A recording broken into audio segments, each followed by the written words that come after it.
Good evening, everyone. Thank you for coming. I'm Charlie Kyle, the principal of Innis College, and I will simply say at the outset it is wonderful to see people back here again after far too long a time. It was exactly in March of 2020 that we had our last live event at Town Hall, and though this is probably not the reason we would want to have a live event, it is inspiring to see so many people supporting this event tonight. So I will begin with the land acknowledgement, and then I have many introductions. Just prepare for many introductions and a few speeches. We wish to acknowledge this land on which the University of Toronto operates. For thousands of years, it has been the traditional land of the Huron-Wendat, the Seneca, and most recently, the Mississaugas of the Credit. Today, this meeting place is still the home of many Indigenous peoples from across Turtle Island, and we are grateful to have the opportunity to work and celebrate on this land. I think everyone here knows why we're here, but I will just remind you that our goal is to raise $25,000 to be matched by the university towards the newly minted Innis College Ukrainian Community Scholars at Risk Award. The more that is raised, the more students at risk will benefit. There are quite a few people here. There were even more who registered to be here in person. The combination of weather and COVID anxieties, warranted certainly, kept some people away. So I appreciate all of you coming to be here to see the film, but also, I'd say equally importantly, to hear what the filmmaker has to say about the film, which you will in just a moment as a way of introduction to the film. But I want to first acknowledge the hard work of two people in particular who helped put this event together. The first is Brock Lachowski, who worked with the other person, Ennis Blentic, who is our advancement officer, in putting this event together. And Brock couldn't be here, but he is in the online audience, and I have to remind myself to keep acknowledging, hello, our online audience.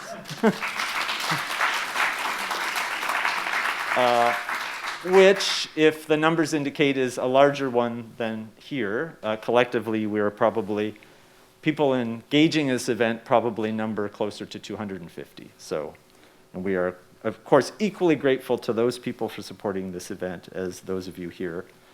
In case, and you may feel so compelled after hearing from some of the speakers and seeing the film, should you want to increase your donation, there are staff members available in the lobby to help you do that. And we want to make that as easy as possible for you.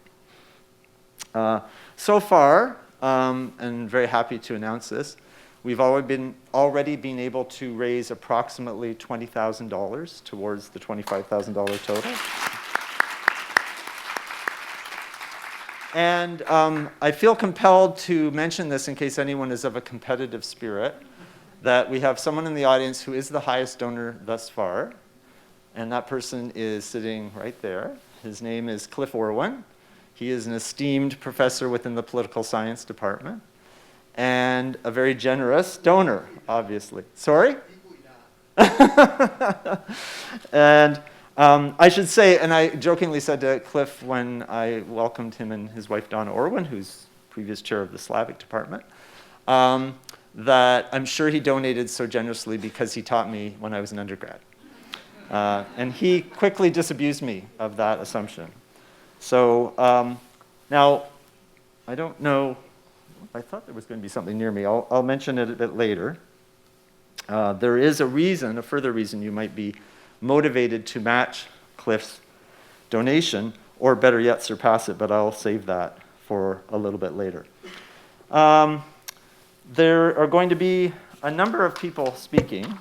But the first is someone who couldn't be here, but instead has provided recorded remarks, and that is the ambassador from Ukraine to Canada.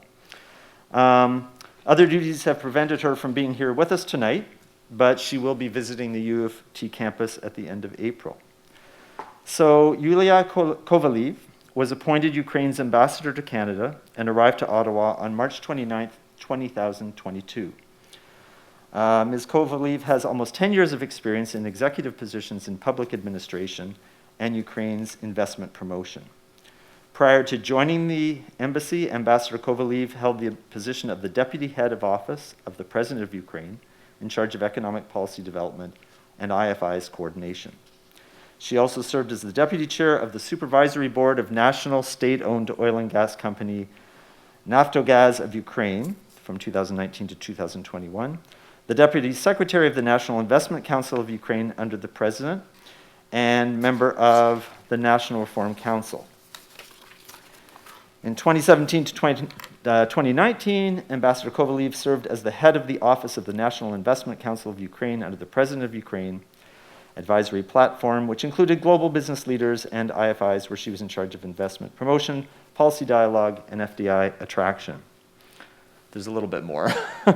In 2015-16, Ambassador Kovalev served as the first Deputy Minister for Economic Development and Trade, overseeing reforms of privatization, corporate governance of state-owned enterprises, investment policy, liberalization of the energy sector, and IP.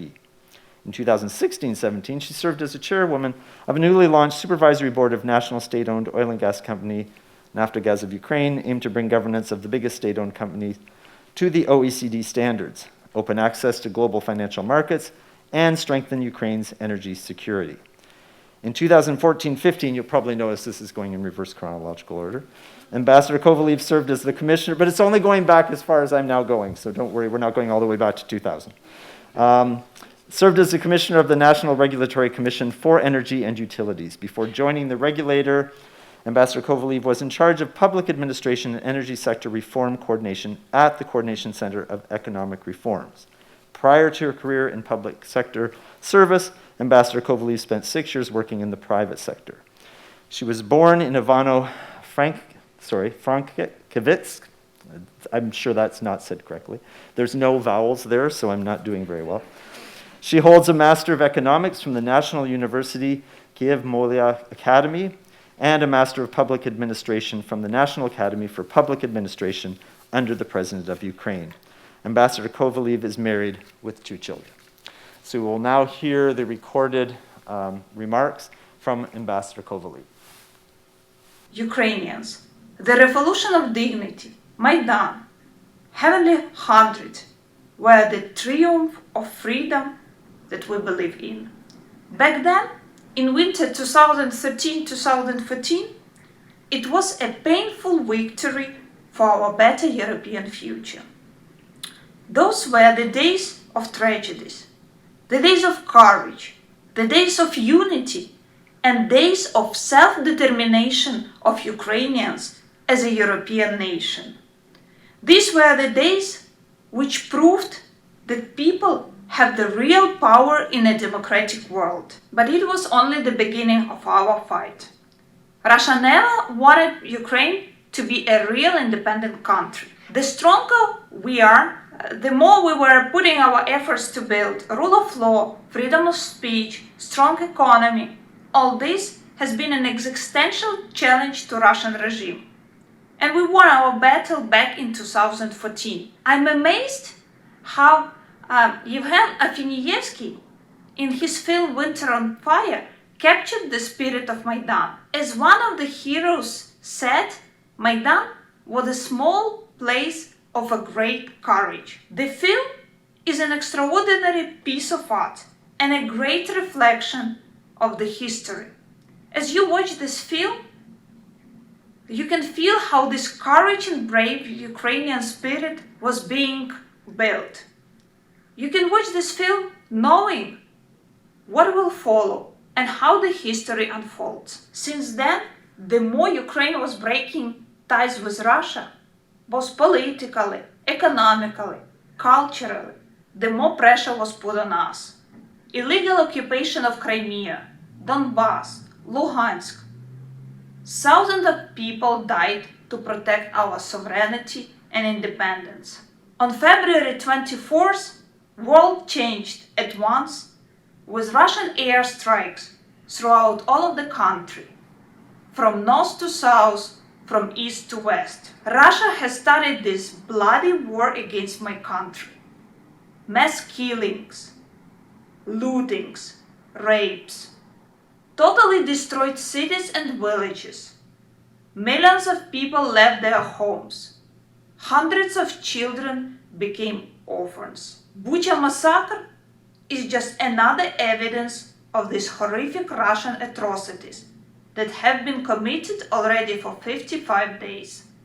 Ukraine has turned into one big Maidan, the biggest European country of a great courage. Ukrainians are fighting with so-called second army in the world, and we prevail. Because we have Maidan spirit in our heart. We have courage that has been built for these 8 years. And we have united support of the democratic world. As President Zelensky mentioned, being brave is our brand. And we will spread it throughout the world. I'd invite you to reflect what can be done to support Ukraine. We call the government of Canada to provide weapons so that we can protect our land, our sky, and our sea. We ask every Canadian to be vocal in support of Ukraine. As people of Ukraine are dying these days for democracy, for freedom, and for all those values that all democratic world stand for, I urge you to support Ukraine in every possible way, in the name of Ukraine's fight for freedom. Glory to Ukraine! Slava Ukraini!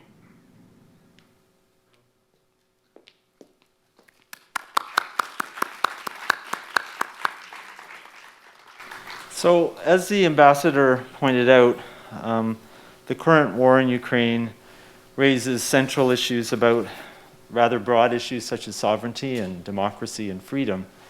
But I think we also need to remember, and that is partly what the fund that we are supporting tonight is directed toward, is the personal toll it takes on people both in Ukraine and people related to those in Ukraine. And I thought it would be helpful for you to hear from a student from the university who has been herself affected by the current war. She came to my attention by virtue of a course I'm teaching right now, which has 150 students, and she is one of those 150, and she has the most wonderful person as her TA, Younglin Wang, who brought this student's plight to my attention, and together we worked with her in order to give her certain concessions so she could get her work done in a way that would allow her to also deal with all that was going on in her homeland. So I asked the student, whose name is Irina, to speak before you. She had some trepidation. She said, I'm not skilled in public speaking, and I don't particularly like the idea of coming before a large number of people. Young Lynn has come to give her support. I see her doing it right now. So let me just introduce Irina as she comes up. And I have many pieces of, yes, there's many pieces of paper here. So, and she schooled me on how to say her name, and I'm afraid I've already done the first name an injustice, but she'll forgive me, I hope. Irina's last name is Datsyuk. She was born in Lviv, in Ukraine, immigrated to Canada at a young age. She is now a fourth-year student in the John H. Daniels Faculty of Architecture, Landscape, and Design, majoring in architectural studies, but, and here's her connection back to Innis and cinema studies, she's double minoring in cinema and in visual studies. She has family and friends in the western cities of Ukraine, including Lutsk, Lviv, Ternopil, and Ivano-Frankivsk. So, welcome, Irina.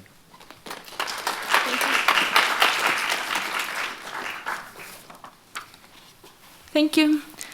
I want to welcome everyone here on behalf of all the Ukrainian students and the Ukrainian international students. I want to express our gratitude for each of you here today for helping us, supporting, and standing with us.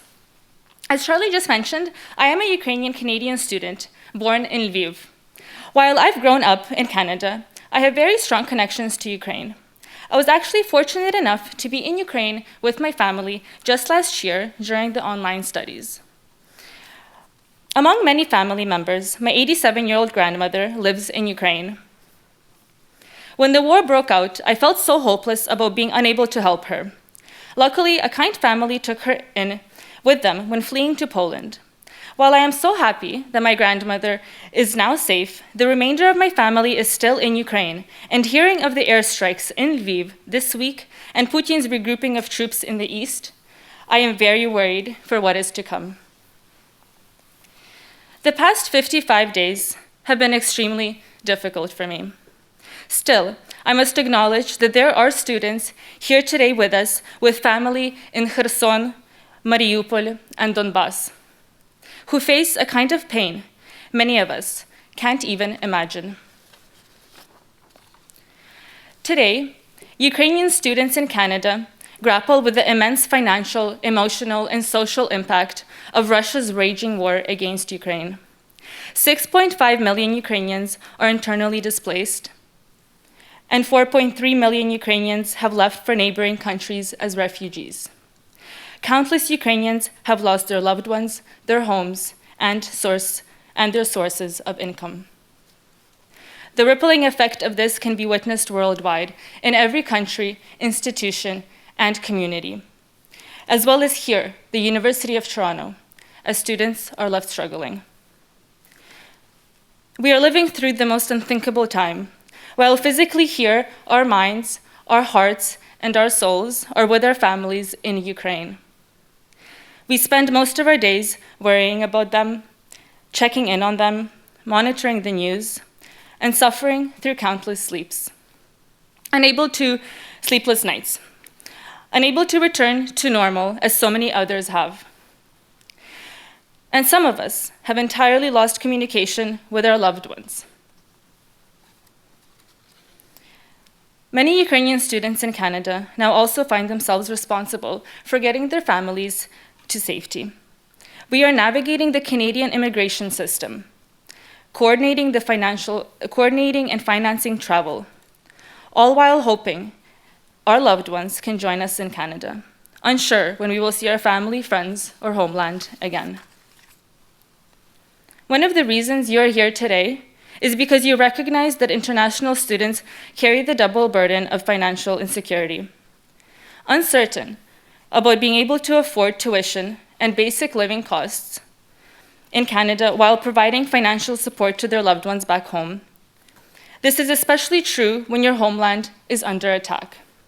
And this is just the tip of the iceberg of the war's incredibly shocking and immense impact on everyone, its far-reaching devastation, and its consequences. The terror and pain inflicted in Ukraine have no boundaries because of the deeply spread roots of Ukrainians all across the globe, and especially in Canada. Therefore, your help here and today is meaningful to us. Thank you for contributing to the Innis College Ukrainian Community Scholars at Risk Award.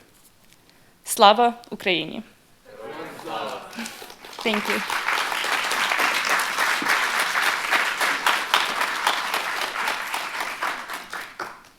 I think I'll simply say that defines grace under pressure.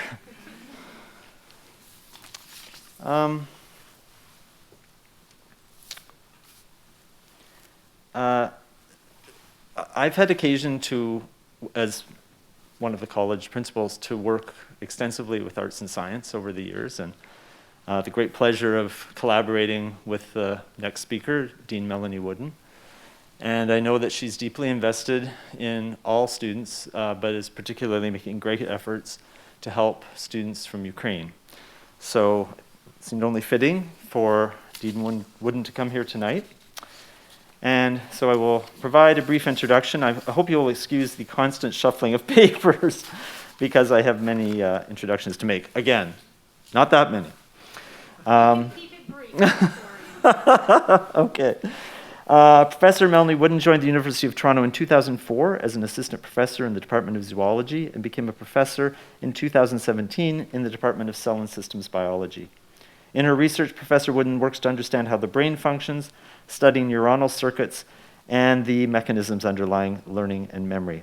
At U of T, she has served as the Associate Chair of Undergraduate Studies for the Department of Cell and Systems Biology, Director of the Human Biology Program, Associate Dean, Undergraduate Issues and Academic Planning, and most recently, Vice Dean, Interdivisional Partnerships. That, of course, is before becoming the Dean of Arts and Science. Her 5-year term began on July 1st, 2019. The Dean of Canada's largest and most comprehensive faculty oversees the faculty's leadership team and focuses on the key priorities of the faculty, such as faculty renewal, financial sustainability, graduate student support, undergraduate education, and internationalization. Moreover, the Dean promotes the faculty as a global hub for research, teaching, and innovation. In particular, Professor Wooden, an alumna of U of T, aims to build upon the interdisciplinary nature of the faculty and its broad range of expertise to help students and faculty leverage the full range of opportunities this breadth provides. And I will just add, outside of that, that she has a deep commitment to the undergraduate student experience for which the colleges are deeply grateful. So, Melanie. Thank you so much, Charlie. And let me begin by saying, Irina, while you don't have perhaps a lot of experience public speaking, I think I speak on behalf of all of us here that you are an excellent public speaker, and I was really touched by your words. So it's my great pleasure to be here tonight to see all of you and to welcome you all, and I really want to thank you for your generosity and engagement. I'm just going to take a few minutes because I know we want to get on to the main event, but I wanted to share a few words with you about what the Faculty of Arts and Science and the University of Toronto are doing to support scholars and students from the Ukraine. Over the past month and a half, my colleagues from across the university and I have been having many conversations with colleagues at Ukrainian universities, trying to identify new research collaborations and finding ways to support their continued scholarship. And this has really included and been focused on creating opportunities for students from the Ukraine. And as we've said many times tonight, you know this because your donations are going to support the Scholars at Risk program. And so this is going to ensure that undergraduate and graduate students can enroll here at the University of Toronto to continue their studies. But we've also been focusing on shorter term stays and pathways for students who remain enrolled in Ukrainian universities, but need a place to study and to learn right now as the war rages on. So I'm pleased to share with you that in our own faculty of Arts and Science, we'll be welcoming 20 students through a partnership with a university in Kiev starting this summer, with more coming in the fall. And I want to thank Innis College in advance for welcoming these students into their residences this summer. But I'm also here to share with you some hot off the presses news, and that is about another partnership program that has just been brought to bear, and that's thanks to my colleague who's joining me tonight here, Professor Mike Brudno from the Department of Computer Science. You can stand or wave, whatever you'd like to do, Mike. And so what the Department of Computer Science has done together with their partner at the Vector Institute for Artificial Intelligence has launched a summer program for students from the Ukraine. And it was just today, this afternoon, that Mike updated me that they emailed 29 students from universities in the Ukraine after these students had applied. They've invited these students to come and spend the summer here conducting research in computer science labs. And these are fully funded travel, living expenses, and a stipend. So I really want to thank Mike and our colleagues his colleagues in computer science and the Vector for your leadership and initiative in this exciting initiative. And to say that there were many more applicants and there's another 50 ready to come. And I know that that Mike and his colleagues are now working with their colleagues who are computer scientists at other institutions and in engineering to try and find placements for those students as well. So all is to say, many students arriving here in arts and science really in the coming month. And of course, many of these opportunities are being made possible by the generosity of donors and colleagues in the university. So again, thank you so much for being here and for your commitment. It really will make a difference in the lives of so many. Thank you.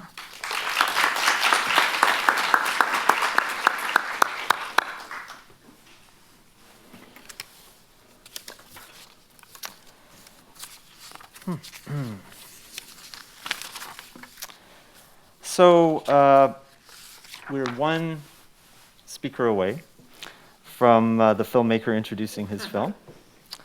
But I now want to introduce the president of the U of T's Ukrainian Student Club, Zoriana Vankovits, and I will just introduce her, if you will give me a second.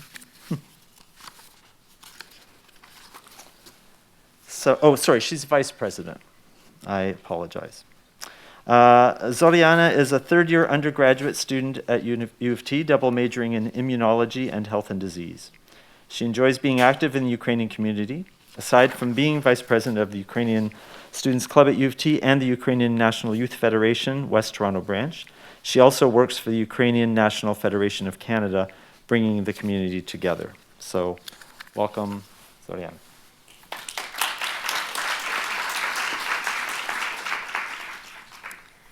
Thank you very much for that introduction. On behalf of the Ukrainian Students Club at U of T, I would like to begin by thanking everyone who is present today. It means a lot for us to see how much Ukrainians and non-Ukrainians support the cause.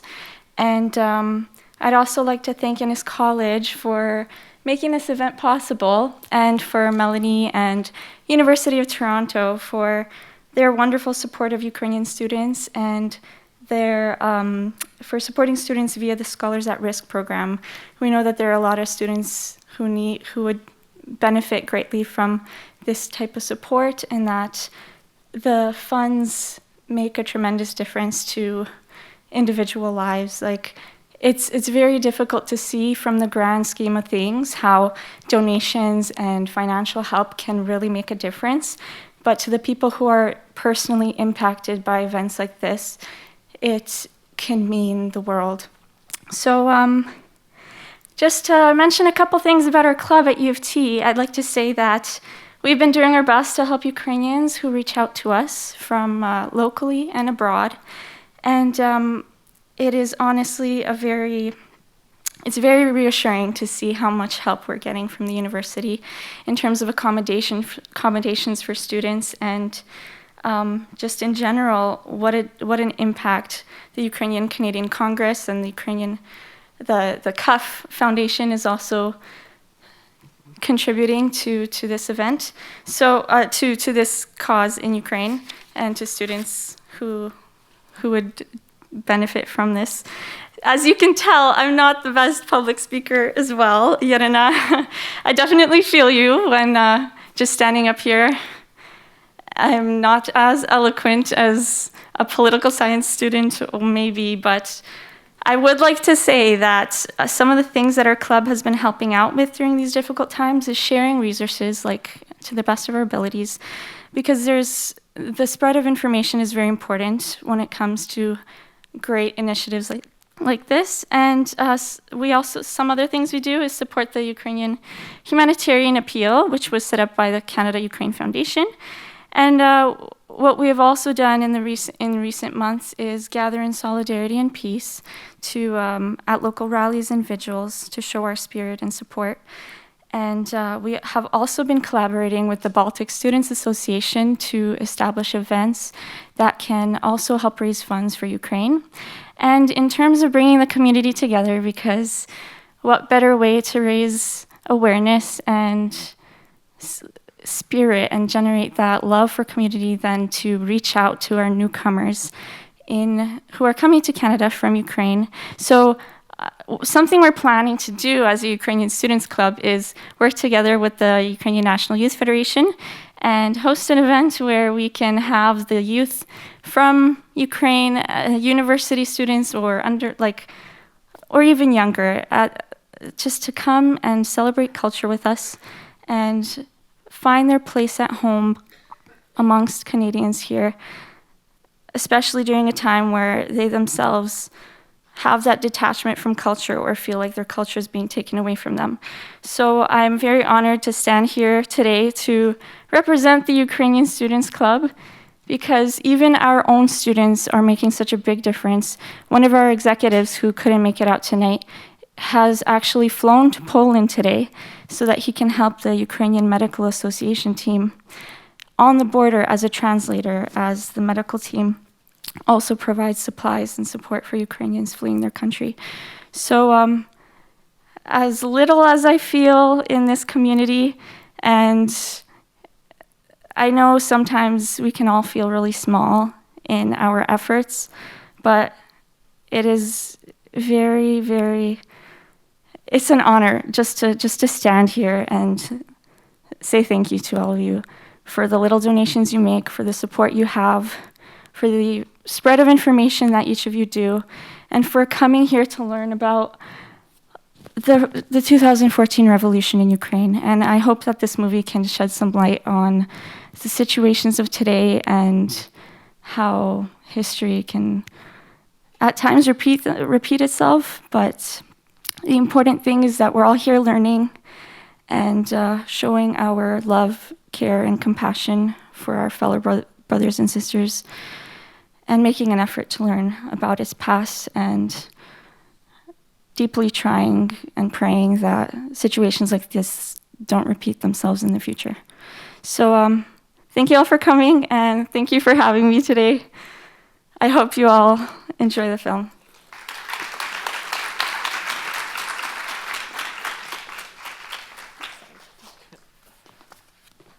I think we can all agree that students consistently underestimate their eloquence. I will now just draw your attention to the fact that we have a few other, I guess we could say, dignitaries, people from upper administration at the university here. You'll be grateful that they have declined the opportunity to speak to you. But we have Vice Dean from the Faculty of Arts and Science, Tamara Trajanowska is here. And we have Joseph Wong, the VP International. So, and we appreciate their support of this endeavor. And now I can bring you to the main event, which is our screening. And before we start the film, the director is here to give you a few introductory comments. So I scroll through my papers again. Evgeny Afineevsky, first of all, you should know, has come all the way from Los Angeles to be with us here. And we very much appreciate him making the flight and being willing to be part of a live event. He is an Oscar and Emmy-nominated director, and recently released his headline-breaking documentary, Francesco, A Journey Alongside Pope Francis on his inspirational ongoing mission in these dark days for humanity, to unite the people of the world through acts of love and kindness, going beyond religious barriers. This film earned Afineevsky a 2020 Catholics in Media Associates Social Justice Award and the Kineo Award at the Rome International Film Festival. His award-winning documentary, Cries from Syria, was a 2017 Sundance Film Festival official selection. The film was also recognized with a Critics' Choice Documentary Award for Best Director and a nomination for Best Documentary. It also received 2 IPA Satellite Award nominations, 4 Emmy nominations, a PGA Award nomination, and the International Documentary Association's Courage Under Fire Award. Afineevsky built his filmmaking career on providing a first-hand account of conflict, even if it meant putting his own life in danger. He earned 2016 Oscar and Emmy nominations for tonight's film, Winter on Fire, Ukraine's Fight for Freedom, which details the 2013 student uprising that transformed into a violent revolution. Winter on Fire was an official selection at the Venice and Telluride International Film Festivals and was TIFF People's Choice Award for Best Documentary winner here in Toronto. He wrote and directed the 2009 family comedy, Oy Vey, My Song is Gay. Is that song or son? Oy Vey, My Son is Gay. Yes, I thought, I don't know how a song could be gay, so I figured it was my son. That is a typo, not my own cognitive deficit. For which he won more than 23 international film awards. You'll be grateful to know they're not all listed. From 1994 to 2000, he produced more than 30 musicals in Israel, where he also directed the TV series Days of Love. You've done a lot. Afineevsky's documentary work dates back to his life in Russia as a teenager, where he won first prize for Best Documentary at the Black Sea International Film Festival. He has since continued to demonstrate a commitment to documenting important stories of change, but he's also worked in a wide spectrum of genres. We're extremely pleased to have him here with us tonight. Welcome, Evgeny Afineevsky.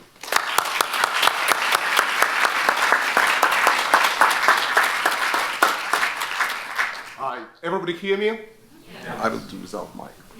And I just been tested, that's why I took mask. Thanks for the gentleman on the back who helps me to be tested today. In these days, it's not easy to travel. You know, I've been a week and a half ago back in Ukraine because we are working right now on a new chapter. Because for me, this is the chapter that ended in February 2014. And immediately in February 2014, next chapter started, which I call war. Maybe for the rest of the world, it was just a conflict. Maybe for the rest of the world, it was just something between Ukraine and Russia, but it was a war that took a lot of lives. And this local war continued till February 22, where it became a global war. And if the world don't understand yet, we are in the World War III. And I guess the fascinating unity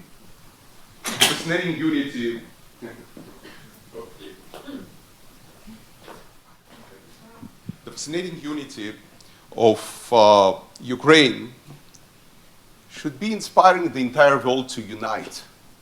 Because what is important to remember, what's happening there can happen to anywhere in the world. And that's a fascinating lesson. Another lesson for me, who've been traveling the world, who've been growing in one country, raised in another country, living for 23 years in the United States, was how unity of different social classes, unity of young and old, can make things happen. Because in 93 days of Maidan, these people changed the history and proved that people are the power. That's what was Maidan. Today, I don't think that it's exactly Maidan across the entire Ukraine, because for me, Maidan, Pomarancheva Revolution, Maidan that happened in 2004, Maidan that happened, the Revolution of Dignity, in 2013-14, it's when people were protesting and standing against their government, corrupted government, government that didn't want it to be for the people, standing for the people. Today, it is not a Maidan. Today, it's a war against aggression, against enemy who trying to take over the land where people living, where their homes. So I guess at the end of this movie, it's interesting. The movie was finished in 2014-15. We released it actually in, the world premiere was Venice, then it was Telluride in Toronto. I was here in 2015, September. And on one of the last cards of this movie, you will see, I openly saying that the situation that happened in February 2014 was the war. We already called the conflict that was named as the conflict, the real word, war. So for me, and for the rest of the Ukraine, it was war since 2014. And I think today I'm trying to bring the next chapter of the history. That's why I was in Ukraine, that's why my team is there right now, to educate the world, to unite the world, to unite around the democratic society of Ukrainian people who are fighting for their future, who are fighting for the future of their kids, for the kids whose childhood was taken. Today, in Azovstal, in Mariupol, under the plant, there is over 1,000 people. Some of them kids, some of them newborn kids, some of them women. Their lives are almost taken by the aggression, taken by the person who decided to repeat what Napoleon tried to repeat in 1812. He tried to repeat another crazy act that Hitler tried to repeat from 39 till 45. And today, in this century, in 2022, we have a new Führer who operates still under the books of Joseph Goebbels and propaganda stuff, and trying to take again, through Ukraine, over Europe. What people also don't understand, and I guess what I, as a filmmaker and storyteller, trying to tell, that Ukrainian people, united, are the shield to the European Union. And they're standing for their land, not allowing to this, let's say, Führer to get over the Europe. Coming out of the European Union, I saw that slowly people in Poland or in some of the countries already waking up. But still, the world's sleeping. The world still don't understanding what's happening. And I guess what you said, we are small, we are each of us little, we're doing small things. No. In the middle of this movie, you will see Maidan Square, and you will see amazing poster that I remember, and I will remember forever. It will be a big drop of this water in this poster. And this poster says, each of us is a drop of water, but together we are an ocean. So the mission is to unite everybody. So together we will be an ocean. We can change the history. Like people in Maidan, united, change the history. And together we can stop this invasion. Together we can stop hate. Together we can stop this World War III. Thank you. We will continue this conversation after the movie.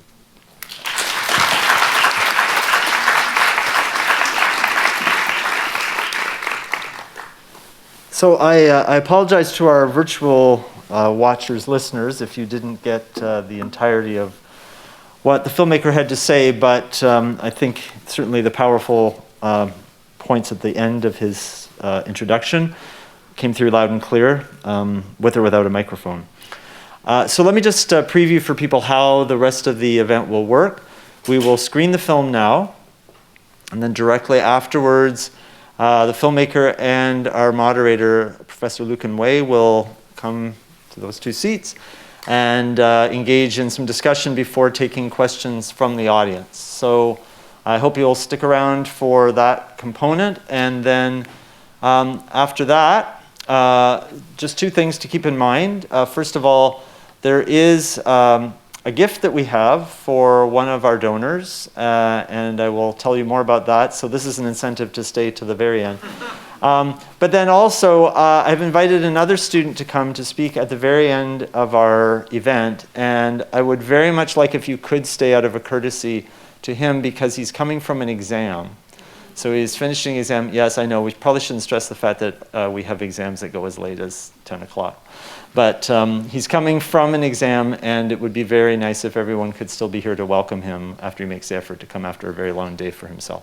So at any rate, we will now begin with the screening, and then I'll have a little bit more to tell you about our guest, Lucan Way, and then the Q&A, and then we'll almost be done. So we'll start now with the film.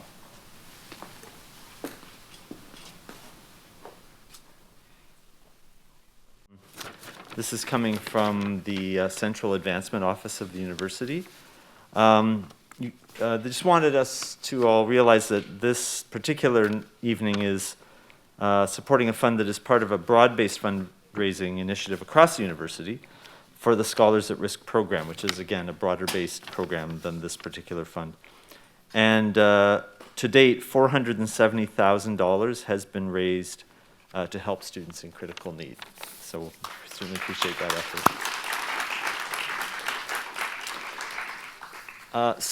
As I mentioned, there will now be a Q&A that will begin with a discussion involving the filmmaker, who, right here, wasn't sure where to look for, who you've already met, but the moderator will be Professor Lucan Way. So let me introduce him. Lucan Way is a professor of political science at the Munk School of Public Affairs here at the University of Toronto. His research focuses on democratization and authoritarianism in the former Soviet Union and the developing world. His most recent book, Pluralism by Default, Weak Autocrats and the Rise of Competitive Politics, examines the sources of political competition in the former Soviet Union. His book, Competitive Authoritarianism, Hybrid Regimes After the Cold War, written with Stephen Levitsky, was published in 2010 by Cambridge University Press. Way's work on competitive authoritarianism has been cited thousands of times and helped stimulate new and wide-ranging research into the dynamics of hybrid democratic authoritarian rule. He's currently finishing a book, also with Stephen Levitsky, and a contract with Princeton University Press on the durability of authoritarian regimes founded in violent revolutionary struggle. So welcome, Lucan. And now, Jenny, do you want to join him on the stage? Okay.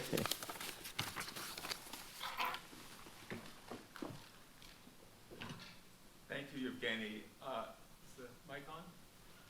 Is the light on? Oh, I have the wrong mic. One. That was, I think we can all agree, that was an incredibly powerful film.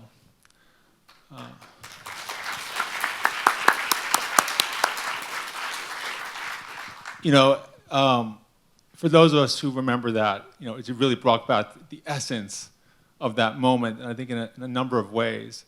I mean, first is obviously the brutality of what the regime was capable of, and it's really often, parts of it are truly hard to watch. But in some ways, what's most remarkable about the way you show it in the film is that in the face of this brutality, there emerges a kind of unity that is not in any way top-down, that is really driven, from below and truly and spontaneously, from everything from the organization of food to the bravery of these individuals, to the fact that you weren't allowed alcohol on the square, and that was just spontaneously enforced. I mean, that's remarkable, right? Just the power of the Ukrainian people at that moment. And also, of course, you saw these scenes, which, to me, sort of almost the most striking of the sort of almost pathetic quality of the opposition, and just how they just were sort of shaped by events and in no way shaped events. But I think, most of all, the film reminds us, many of us Canadians here, many of us who've never had to fight for democracy, right? And here, you really see that democracy is something worth fighting for. And I think, the Ukrainians really remind us. I'm going to start crying. I'm sorry, this happens. Look, but the question is, fight for democracy is one thing, but I think in modern world, the part of the younger generation and part of the society, they not value the essential elements of democracy, which are human rights, literally freedom of speech, freedom of expression. Because some people who born, for example, in the United States, and I come outside from the United States, I can see it, in Canada, in many European countries, they're taking things for granted. And that's actually what you just emphasized. It is something that we see how easy to lose these democratic values and how really not easy, tough, with the price of blood, you can gain them back. Absolutely, and this is something in my home country, the United States, we're learning right now, as you mentioned. And so this is something I think the Ukrainians have to teach us, and I think this is something, you remind us of the broader stakes of this conflict. Okay, so I actually have some questions. I want to tell you about our home, United States. Okay. It's my home.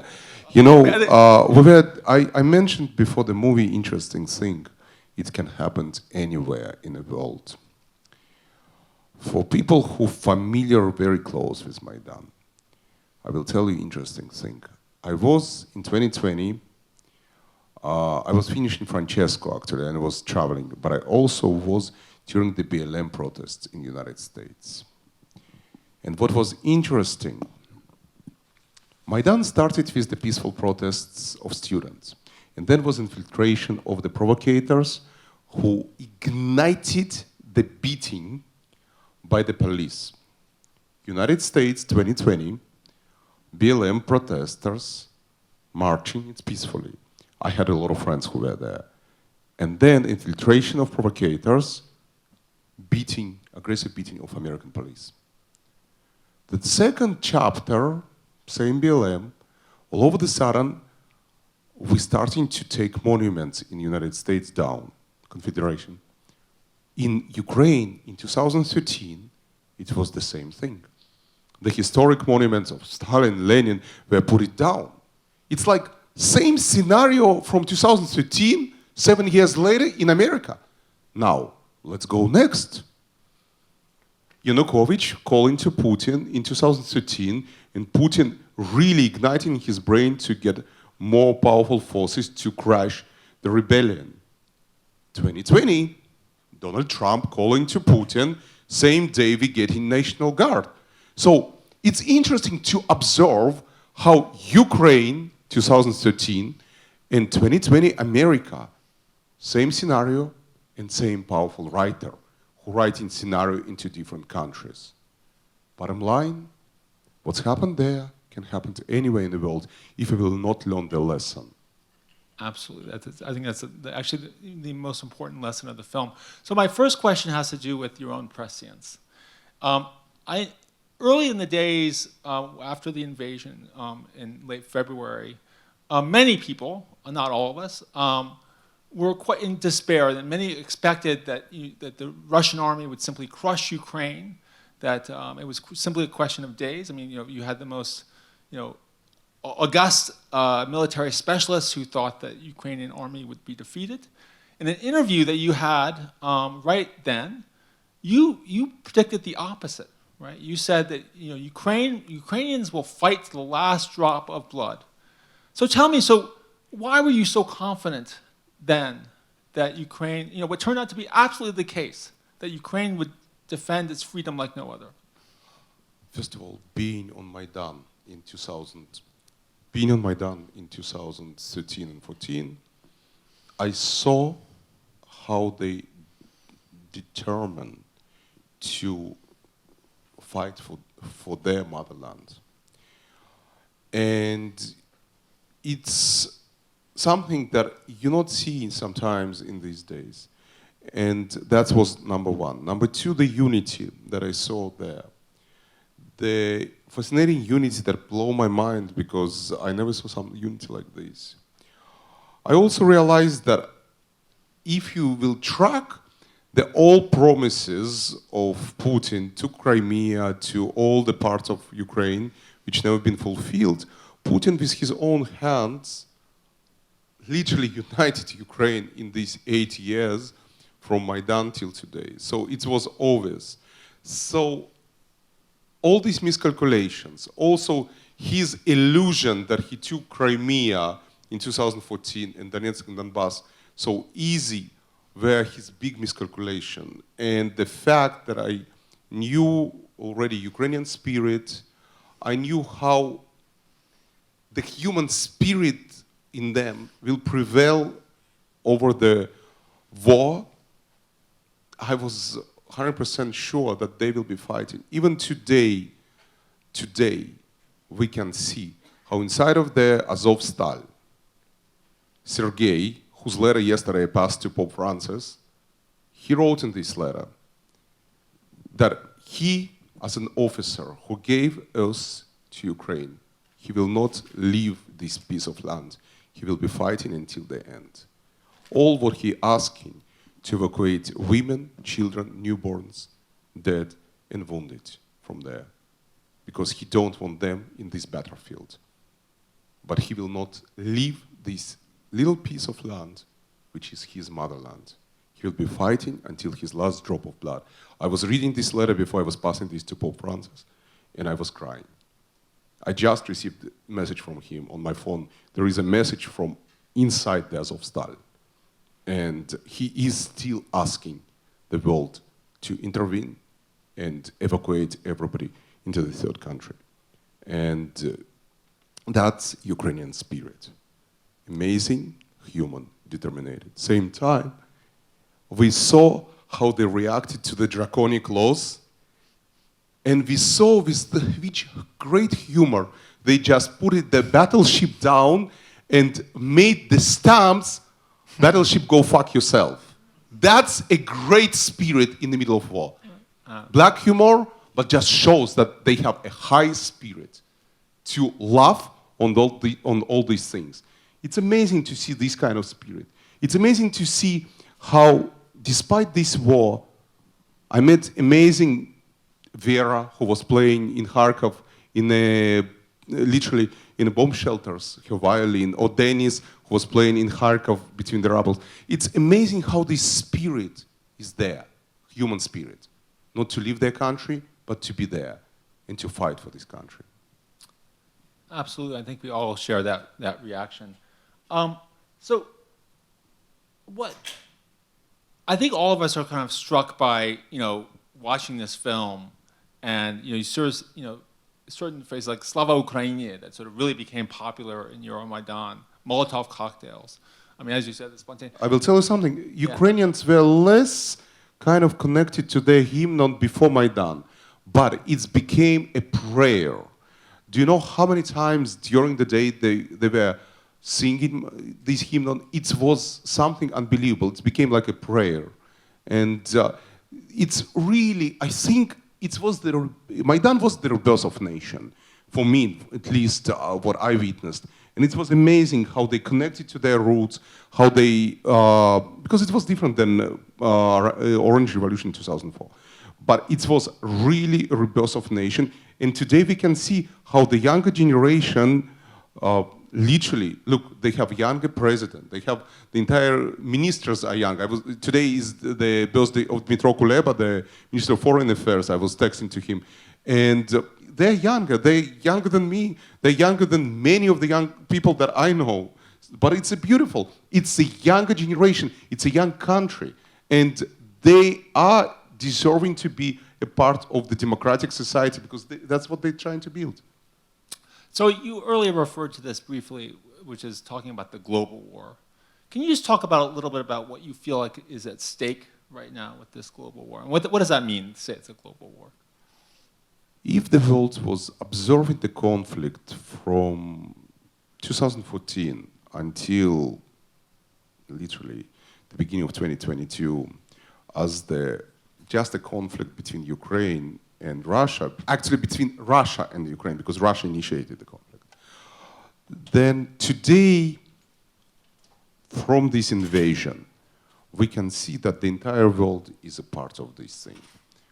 Yes, some of the leaders can deny that the involvement of their countries, but it's wrong. Because it affects everybody. It affects economies, it affects people, it affects in terms of IDPs and the refugee crisis. We just had, literally last year, we had an Afghan crisis, and we dived into new crises, which are literally humanitarian crisis of 21st century that are coming from one of the second largest European country. Come on, we're talking about second largest European country. So it just shows you that Europe can become also homeless, any country. Some of the Polish people understanding that they've been so much back and forth between different countries, they can be next. And Putin already kind of stressing this, that Poland, Baltics, Moldova, Finland, they are kind of potential targets because they are the part of the huge plan. So I think we are right now in a global war, that's how I call it, or World War III, which a lot of people deny, but it is. It is, because it is involvement of the countries helping to Ukraine. We all involved into this. The problem, I was talking to some diplomat in Rome, and he said, Evgeny, the problem, it's need to put all leaders of European Union, America, and find the compromise that they all will help to Ukraine to resolve this thing. Because at the end of the day, it's affecting everybody. It takes lives.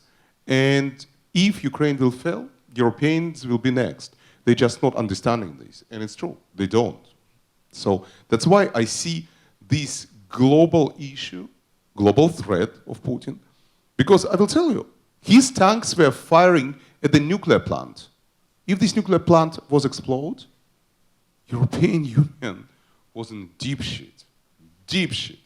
So at the end of the day, the effect of this war is global, not local. So I have another question relating to, you were born in Kazan, in the Soviet Union. Former Soviet Union, yeah. You know a bit about Russia, in addition to... Last time I was in the spring 2013, and that's it. Since that, I'm official enemy of Russian state. So, guys, I will tell you more than that. When in 2015 we opened here a movie, I disappeared in the middle of festival. I was poisoned here in Toronto. And that was the first time when I realized how big I am as an enemy. And when I did another movie in 2017, Cries from Syria, which is interesting because Russia playing the same scenario what they did in Syria in Ukraine right now. What they're doing, I witnessed literally in Syria. And I became even more enemy because for them, it was bad that I really showed the truth about them. You know, one of the activists of Syria said on my camera, and it's in the movie actually, if you think ISIS or Al-Qaeda were bad, wait until you will see when Russians came. That's came hell. It's in my Cries from Syria. And it's true, it was hell. so what is motivating Russia here? Good question. You know, I interviewed a lot of kids, a lot of people in different places. And it's hard to explain because to blame just Putin, you can't, because yes, he had unprecedented power and nobody slapped him in the face. For me, since you read all my interviews, at the beginning of the war, I said, he's like a child who is losing, who acting, I have a 7 months child, so he's acting like a child who literally wants something that belongs to him. And we've seen this in the kids. And nobody can slap him in the face and say, leave it, it's not yours. Nobody from the leaders of this big world able to put him in his place because he been with unprecedented power. Same time, like I said, I'm blaming former President Barack Obama who said about red line in Syria and never acted. We allowing dictators to literally do what they want because there is no punishment. There is crime, but no punishment. And that's one of the issues that these world leaders who are calling themselves leaders today, I'm talking about dictators specifically, they are having this unprecedented power, nobody putting them on a place. So what motivates? I don't know. I think what was motivating Hitler or Napoleon take over European countries? Their desire to be world leaders. Their desire to become a Hubermensch, Nietzsche philosophy.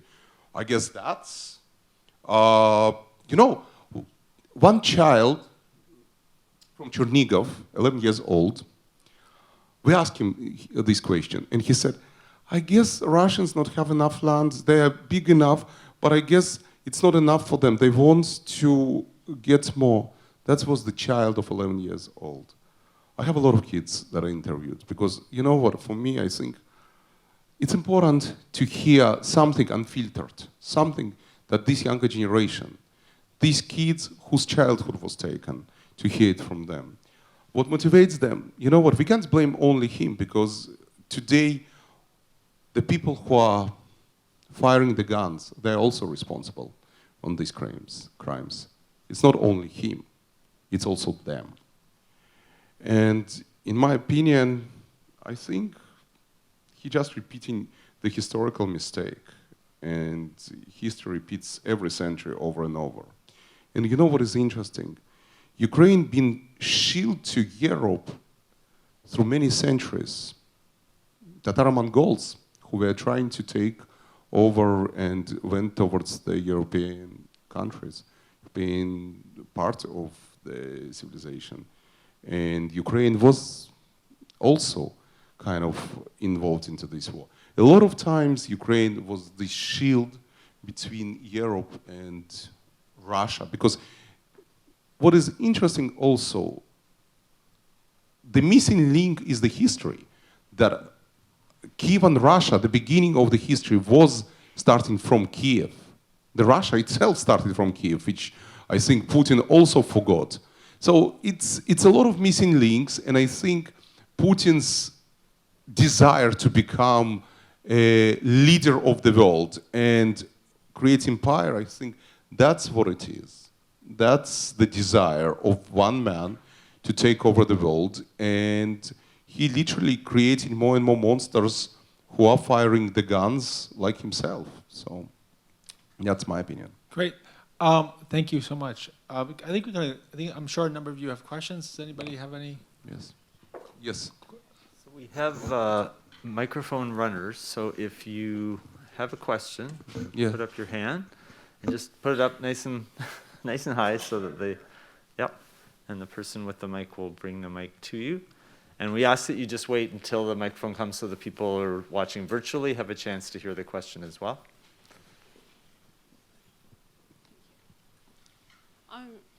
Is it? Yeah. Okay, yes. Thank you so much for this film. It was very hard to watch. All I feel is anger. I think that the emotions that it evokes, primarily for me, is anger. And the most striking thing for me was not really the deaths or the anthem or anything like that.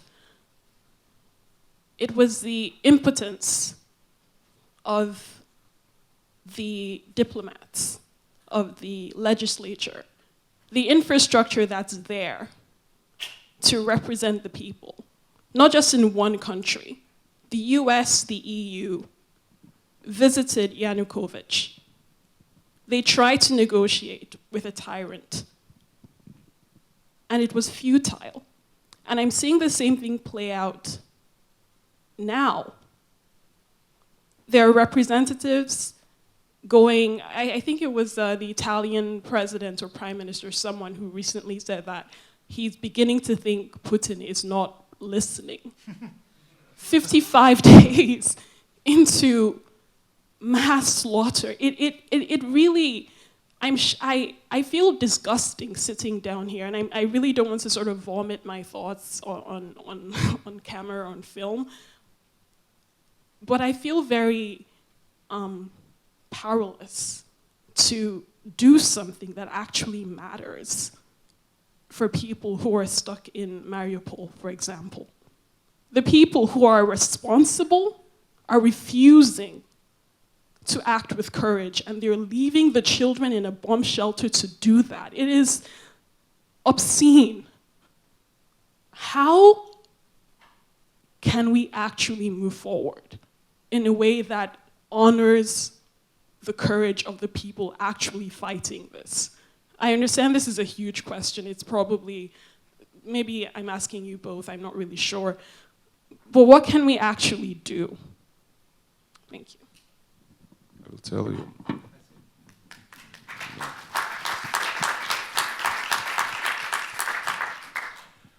There is a lot of negotiations. I know a lot of people who are involved into these negotiations. There is official negotiations, there is non-official negotiations. It's tough to do pact with the devil. It is tough. It is almost impossible. In my opinion, if leaders of the European Union can sit on one table and get to some compromises, because it's not only about compromise from one place, from one country to another country.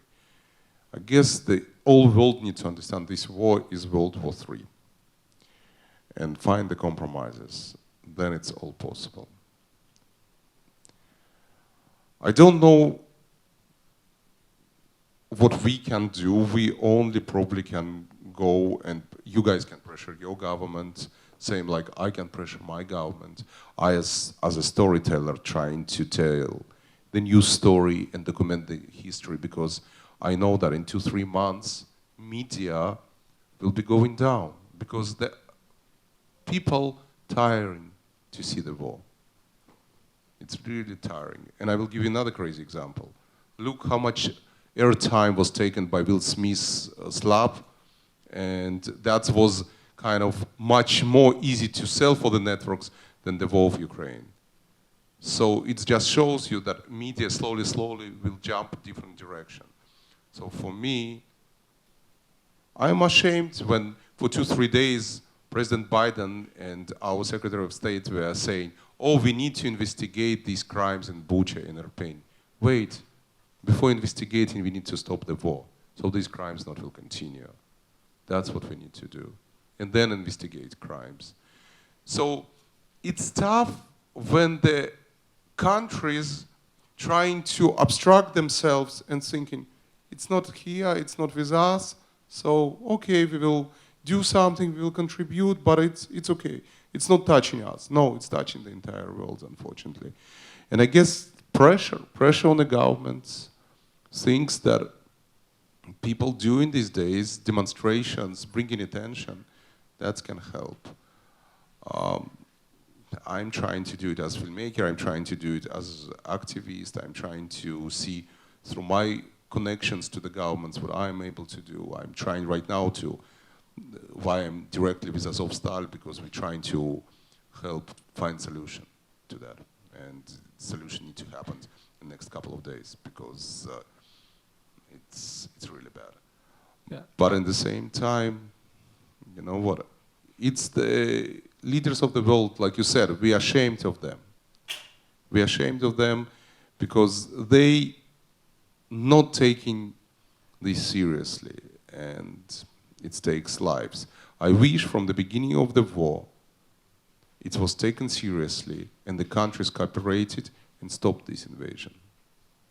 I wish NATO was cooperating with Ukraine and was trying to show that we will be standing for any situation like this in the world. Because I will tell you, what's happening right now, it's case for dictators. It's case study for dictators. China is sitting and observing what will happen if Putin will get slapped or not, because China have Taiwan that they also were dreaming to take. So it's a really case study for the dictators. And I hope that the world, at a certain point, will wake up and will unite around this thing. Again, that's my observation, that's what I see. But from our standpoint, each of us can contribute, do something. Each of us is a drop of water. Together we're an ocean. So let's spread the word. Let's try to do different, events around these things, brings attention. Because between all of us, each of us have, through second or third friend, connection to somebody who represents, for example, you in your local government or in your main government. I, through like 2 friends, have access to President Biden because I have friends who knows, another friend who knows Biden. So again, it's like Sergei yesterday through another friend reached to me, and I know Pope Francis, and I deliver this letter. So again, it's to engage all your network to try to help. Thank you. I think you raise a really important question, which has sort of troubled me, which is, the inevitable kind of flavor of the month quality of the press. And the question, I think, to me is how you keep attention on this. And I think it's artists like you who are so important, in that endeavor, and sort of making us so we never sort of stop caring. And we said this constantly during the Trump era, but never normalizing this kind of horror. Is there any other questions? I'm not sure. Is this on? Yeah, it's on. I want to thank you, Evgeny, for your very realistic approach, hard-headed, I would say. I would like to say that I'm curious why NATO, who were keen to go into Kosovo, or did go into Kosovo, who I don't believe were members of NATO at the time, and I don't think that was defensive at all. Why are they so reluctant? Is it really the nuclear factor?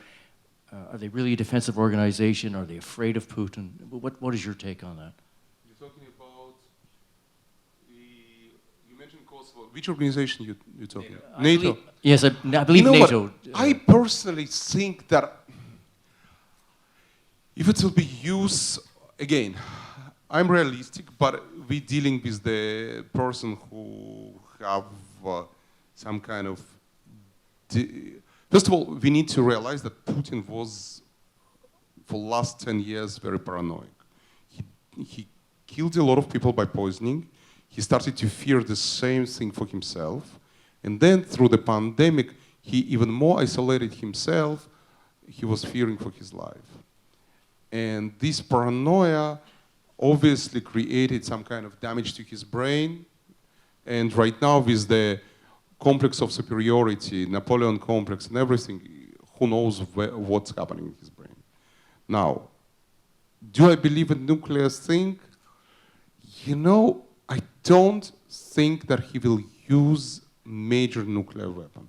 If he will try to play this game, it will be something minor. I will tell you why. Almost every head of inside of the parliament of Russia have kids, wives, and families abroad. They are calling themselves patriots, but all their kids abroad, all their wives abroad, everything is abroad. So to try to literally attack European Union, where majority of their families, it's put at risk with the radiation their own families. I doubting that they will allow this happen. They're crazy, but his parliament is not crazy enough. That's number one. If, and again, that's logic. It's hard sometimes to operate on a normal logic in today's world because you're talking to the people who are not operating sometimes on the logic. I know that he's not listening to his advisors. So that's my opinion. Chemical weapon, yes, it's a scenario of Syria. I saw how Russian development was chemical weapon there because it was Russian scientists in Syria. It's in my movie actually, in Cries from Syria. And they used chemical weapon frequently there. It's a fear factor that they try to create there. I'm sure that scenario continues in Ukraine because it's the Aleppo butcher who he put it right now as the head of the operation there, somebody who was familiar with all these weapons, weapons of mass destruction, weapons of prohibited weapons that they already used in Ukraine. I know from one of the doctors right now who treating the wounded that they're using the bombs that have a lot of sharp elements that when it explodes, it's really easily can cut a person. So there is one of those which was used a lot in Syria. There is many others. Phosphor, cluster, vacuum. So they are there. Now, I believe chemical stuff will be used. Nuclear, I doubting because you know what? He needs to realize that he will destroy the families of his own things. And I'm sure that then somebody will kill him just for that. Okay, on that happy note. But it's a realistic thing because I'm trying to analyze things from different perspectives. I do talking to a lot of people from different sides. I'm talking to the people inside of the government, I'm talking to diplomats, I'm talking to military people in both sides, and I'm just trying to combine different informations and realize what is real, what is not. Yes, everybody afraid of monkey with the grenade, because there is a monkey with the grenade, but when the monkey can be destroyed and killed, not just by this grenade, by the people around, because they don't want the situation to go further towards their beloved ones, there is kind of situation. Yeah. Okay. Well, thank you so much. I think, can we just round of applause?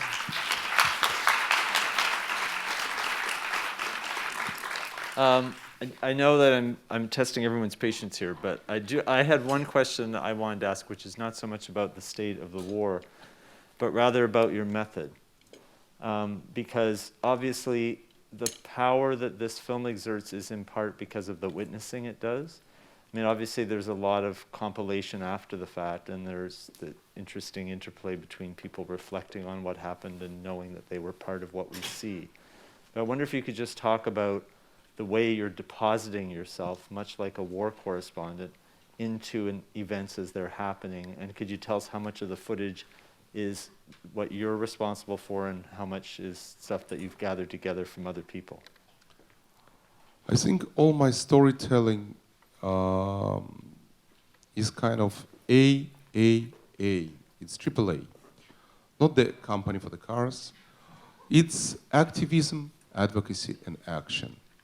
I try to create movies that can educate people, be something that can advocate for the story, for the cause, for the humanity, inspire people to do something. So that's why for me, almost every movie is call for action. This movie inspired people in Venezuela, in Nicaragua, in Lebanon, Chile, Hong Kong in 2019, to stand against their governments. I will never forget, I was in Rome, and I sent a letter to the people in Hong Kong, and in 40 different places in one night, it was the 27th, 28th of July, in different squares, underground, parks, they screened Winter on Fire, which is amazing. It was their manual for revolution. I guess Ukraine wrote a beautiful book and taught people to stand for their rights, to stand for their dignity, for human rights, for freedom of speech. And the entire world used this manual for revolution. So I guess that's my storytelling. With regards to the footage, I think when you're watching one camera that capturing, journalistic camera on a TV that capturing a story, it's a segment, journalistic segments that tells you something. Sometimes it's missing the beginning, or sometimes it's missing end. In my stories, I try to do it comprehensive storytelling, which have beginning, middle, and end. I try to educate people and to allow even the person who don't know the real story to understand this.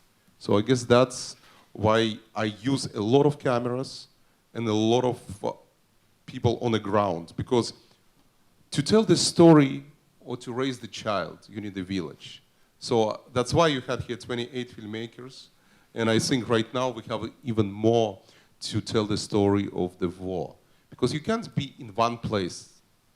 You need to be everywhere, because this war is everywhere, across the Ukraine.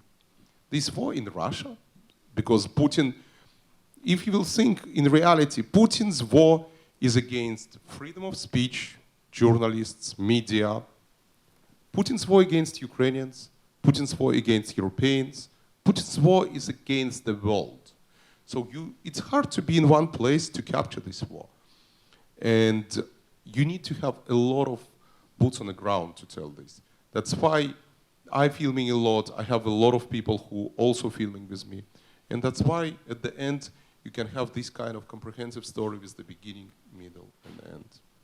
Well, the impact is incredibly powerful, I think it is. Thank you.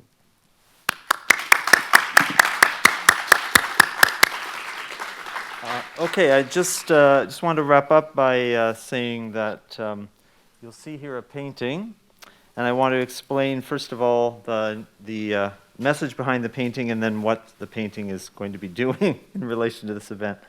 This is a painting by Rain Adams, who is with us tonight. And Rain, oh, please stand, just people. And I'm going to read the sort of explanation behind the painting. Moved by the tragedy unfolding in the Ukraine, Rain has tried to capture what she is feeling and what we are all witnessing during its brutal invasion.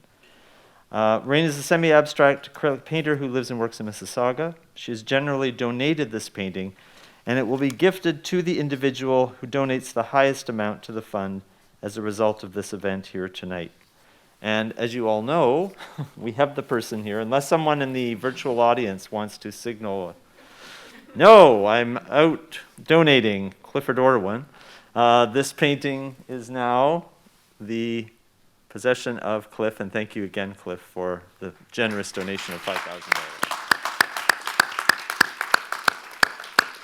And I'll also say that I have decided to make a donation of $1,000 to the fund, and I ask anyone who has perhaps now been moved to donate more to take this as a challenge and perhaps to match my donation of $1,000 to get the fund up to 25, if at all possible, this evening. And I will put that entreaty out to our virtual viewers as well.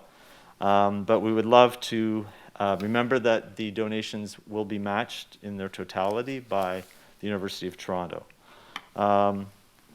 So I want to thank our guests, Lucan Way and Evgeny Afineevsky. Sorry, I just keep messing up your name, Evgeny. And to remind everyone that, as was stated early in the Q&A, that whatever one can do, one should try to do. Appreciate very much, as the students do who will be affected by this, your donations, but also anything you can do to influence our government to stay active in the fight against the war in Ukraine. As a closing note, I'll just mention 2 events that will be taking place. A virtual event on Thursday, our annual alumni lecture with Vivek Krishnamurthy. There you go. Thank you so much for putting that up so I didn't have to memorize the title. Can you say that on the internet? And that is one you can register for. And then on May 12th, we will have a live event right here in Town Hall with Sarah Pauly speaking on her book, her memoir. So that will take place on May 12th. So thank you again for coming. Thank you so much for Evgeny for coming in from LA, for Lucan for helping out, for all our guests. And thank you so much for coming and for donating to the fund. Thank you very much.